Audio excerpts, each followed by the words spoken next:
Good morning, Western Heights friends and family. Happy Friday the 13th. As if 2020 needed another excuse to bring something crazy to us. I mean, let's be honest, this year has just been wrought with all sorts of strange and crazy things. And a lot of it not been so great.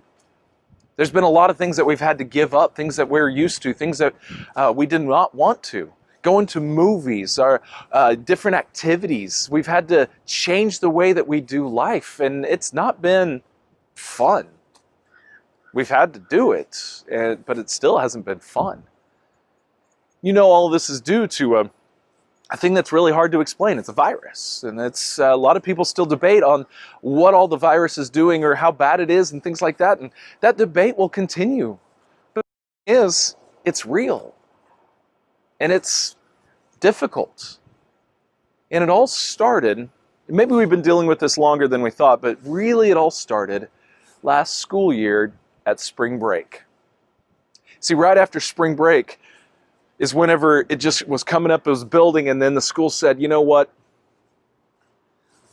We're going to take a week off and see how this goes.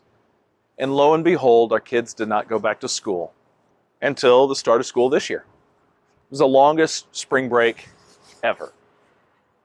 You know, as I think about that and consider, that was hard. That's difficult to explain and to talk with my kids about that. But it was harder last night whenever those same kind of feelings and thoughts and the anxiety crept in when we got an email from the school system. The email said that there are 4 schools in town that are going to be closing up early for Thanksgiving. So next week, they're closing up, and it's not because of a rise in cases necessarily or directly.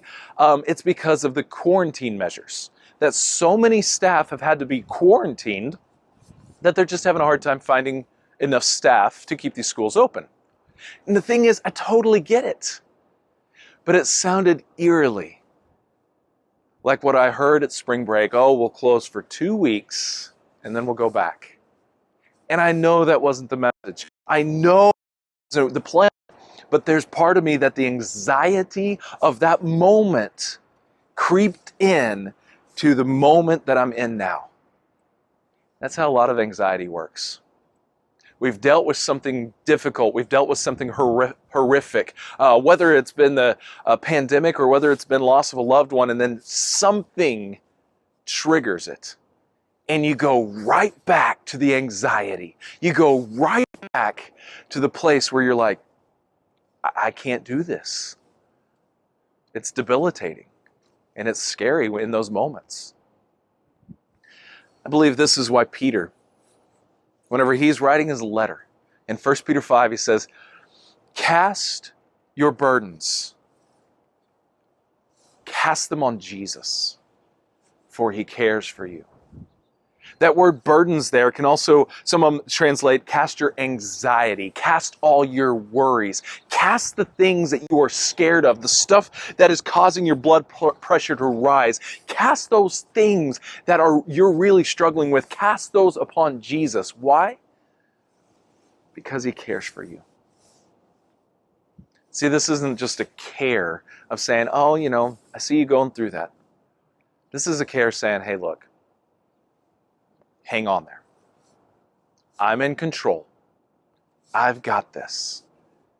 So no matter what you are anxious about, whether it be another kind of rise with the cases, whether it's the election and the politics, or whether it's something else that you're dealing with personally that you don't really want to talk about with other people, whatever is causing anxiety in your heart, cast it upon Jesus, for he cares for you.